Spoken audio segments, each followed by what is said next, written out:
I wore a dress I'd borrowed from a neighbor. Sleeves a half-inch too long, neckline a fraction too modest, and stood like a paper cutout among people who arrived with their own lights. My daughter raised her glass and smiled the way someone who practices applause smiles. 8,000 a month, she announced, voice clean as a bell. That's what I give my mother so she can live comfortably after all her sacrifices. The room filled with the sound of approval, polite clinking, a ripple of laughter, the kind of nods that say you've been inducted. People who control towers and portfolios and the small languages of power looked at her and liked what they saw. I stood there and felt like a lamp left under a sheet.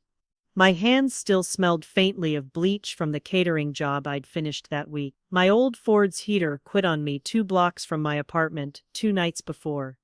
I ate from cans I'd learned to open without thinking. That was my life, the one the borrowed dress couldn't hide. My daughter's arm settled on my shoulder like a benediction and a weight. All their faces were turned to her. She made a joke, they laughed. She said the words 8,000 a month, like an accolade.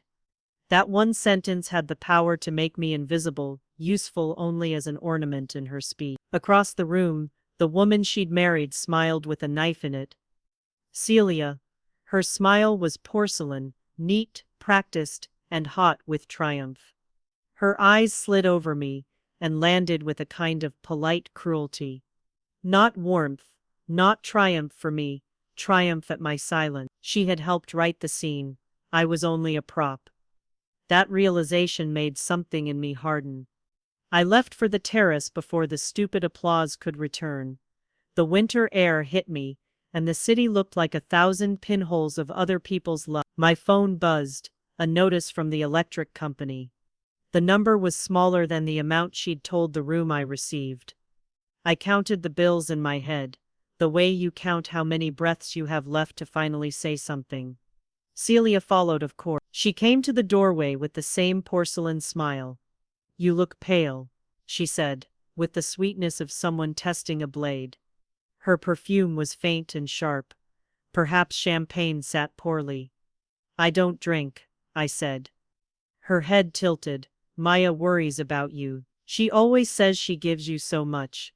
Sometimes she gives too much." Her voice did a thing, a poison in silk, and then she leaned closer and said, "Family is everything, Christine. It would be such a shame if anything disrupted that." She walked away and her heels clicked a countdown that echoed in my chest. I went home and counted bills instead of sleeping. I logged into my bank account and watched numbers call me a liar in pixels. No deposit, no trust, no 8,000, nothing. That quiet anger, the sort you don't let out in public because you'd rather die than hand your shame a stage, turned into a different thing. I sat at my kitchen table in the tired light and wrote a single word at the top of a new page. Allowance. Under it I wrote every detail I could remember. What she'd said. How Celia had smiled. The exact words Celia had used. The checks I'd seen nowhere. This paper made my life legible to me again. It stopped the world from stealing my name and turning it into their prop. The next morning I woke at 4:30 like always. Habit takes up real estate when you don't have much else. I put on my vest, drove to the grocery store, and became invisible among pallets and price tags. I taped boxes and stacked them and let the rhythm of the work steady me. Janet, a woman at the store with red frame reading glasses and a habit of seeing things, handed me a box cutter and answered the question I hadn't yet asked anyone out loud. "If someone says they give you money and you never get it," she said, "that's theft. It's fraud if they tell other people you get it, and that's how they look." Her words landed like tools. After my shift I went to the library and read about elder financial abuse, dependent support requirements, tax files, documentation. I wrote down numbers and phrases that sounded dangerous: support documentation, dependent claim, forgery, everything that looked like it could separate talk from transfer. I wrote it down. There was a voice behind the research, a younger me at the fair with a Ferris wheel above, the kid who trusted the world to carry her. That memory moved through my chest like a compass. I learned Celia had a Tuesday Pilates class. I learned patterns of wealth have their own handwriting. I sat a block away from their gate that morning and waited until I could slip into their house as if I had always been part of its furniture. Maria opened the door before I knocked. Maria had worked for them for years. Quiet, precise. Someone who knew how things were really kept. "My boss is at the office," she said. "Celia is out. Come with tea." She brought me tea. Maya's office had that smell, leather and a kind of steel pride. A checkbook sat on the desk like a lie under a lamp. I turned pages like someone touching a wound to see if it would change its face. Checks. 8,000 written again and again. To a name that wasn't mine. C. Cortez. Celia's maiden name, and a named entity, CC Holdings. An accountant's letter praised Maya for providing dependent support and suggested a trust, AC Care, in my name. The trust didn't exist. It was a shadow word. The checks were written like a stage direction. I took photos with my phone. My hands didn't tremble because I had finally touched what I feared. The paper told the story the ballroom had lied about. I walked out of that room with a folding stack of proof, and a new vocabulary for the anger in my chest pattern. I called a name I hadn't spoken in years. Paula.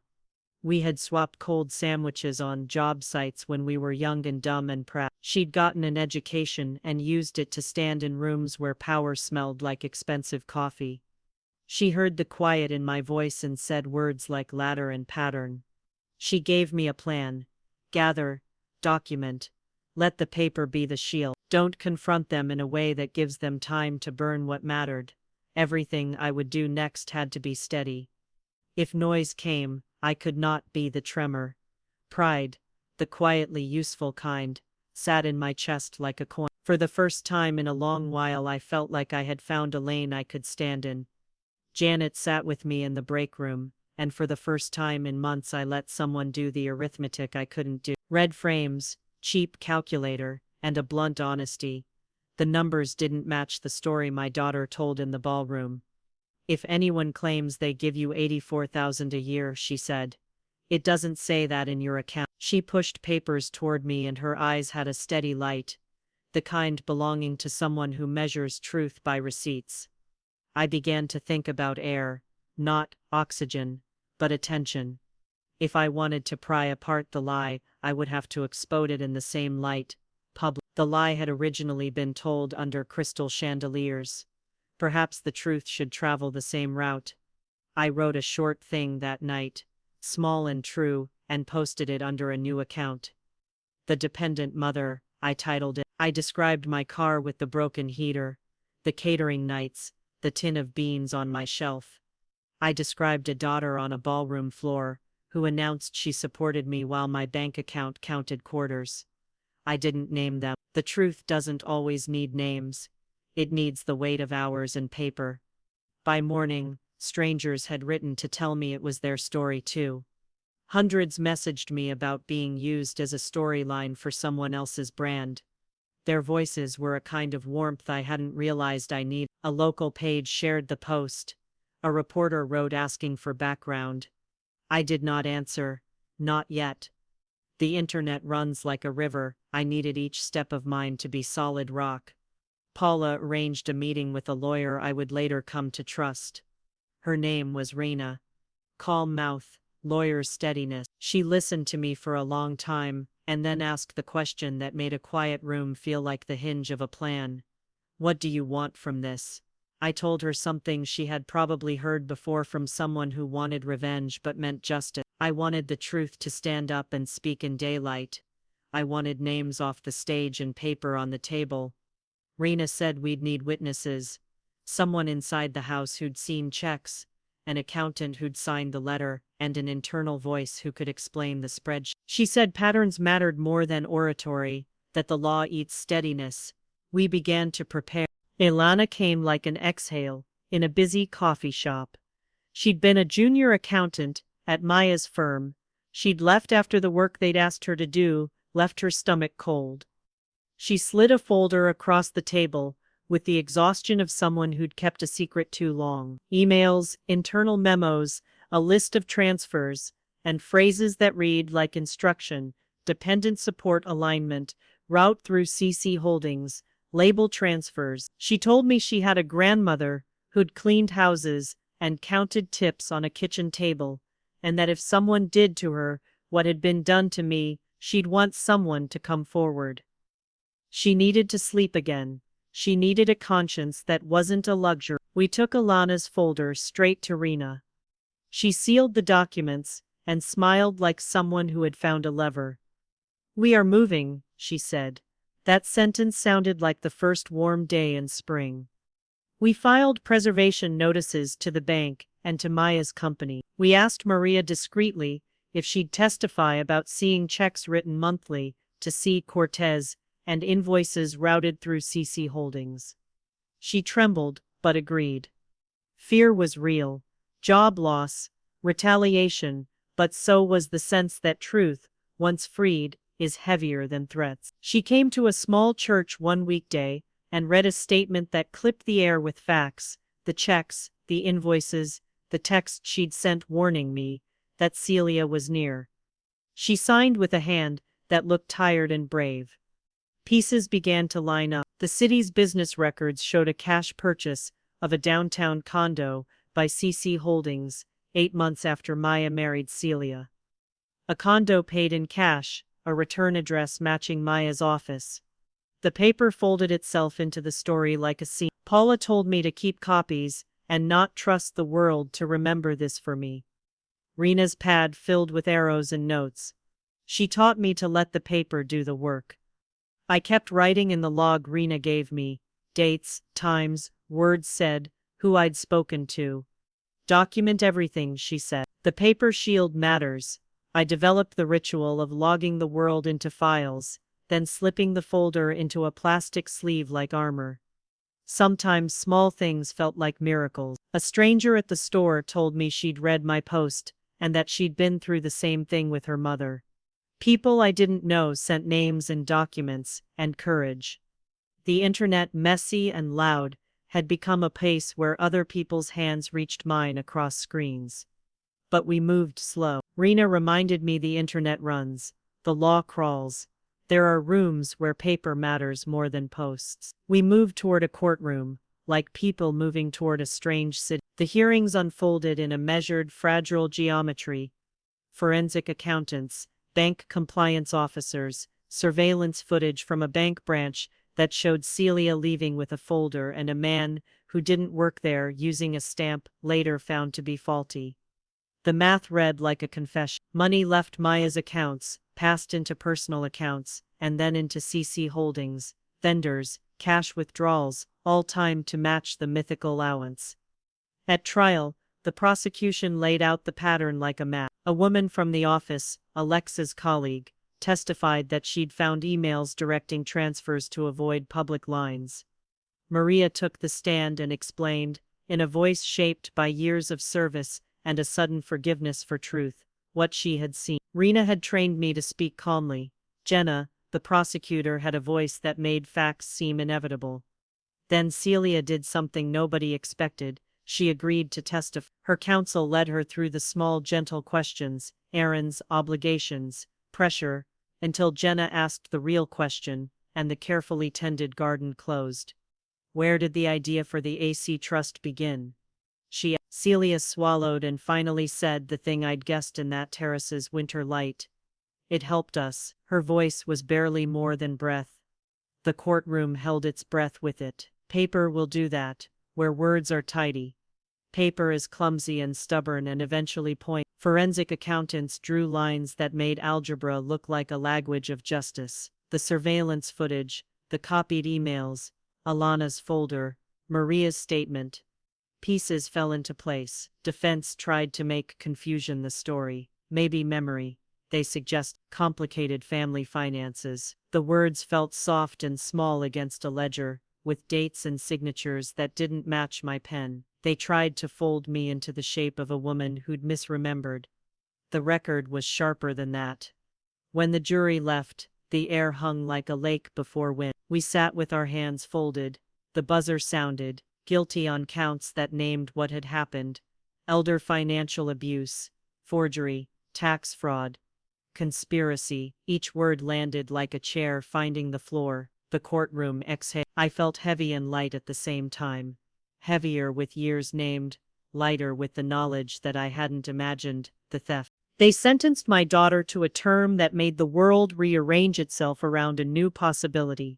Celia's sentence was longer. The evidence showed planning and pressure and the use of others as tools. Standing on the courthouse steps afterward, with microphones pointing like small suns, I said I had loved my daughter, but love had nothing to do with what had been done. I told people to check the paper behind public stories. A name used without consent is not care. The civil case settled that spring. The amount mattered in a practical way. Rent, heat, a car that started in cold but less than the letter that accompanied it, an institutional apology. Institutions say sorry in ways people rarely do. I filed it with the other paper sleeves and watched the world rearrange like a room with new furniture. I moved to a small place with more light. I kept the old Ford for a while out of habit, and then traded it in for something that didn't cough in winter. I quit the night catering first, then the grocery, though I stayed on nights a little longer. Because making a floor shine felt like prayer, and I was not ready to give that up without an amen. I spoke in rooms I'd never been invited into before. Senior centers, church basements, bank conference rooms. I told the story without names when names would distract, and with names when they mattered. I helped people log calls and keep receipts. I taught them how to make the paper protect them. People would come up afterward and tell me that hearing the ledger read out loud had given them the courage to go home and dig through drawers. They asked how to start. I told them to write down dates and times, and to bring a friend. There was an odd grace to the new life. I walked the city with my head, neither bowed nor arrogant. I kept my papers in a blue folder. When reporters asked me if I felt revenge, I said no. I said the only thing I wanted had been truth in daylight. Of course the story changed people. Some friends recoiled, some turned away. Maya's old allies scrubbed their memories like hands trying to remove paint.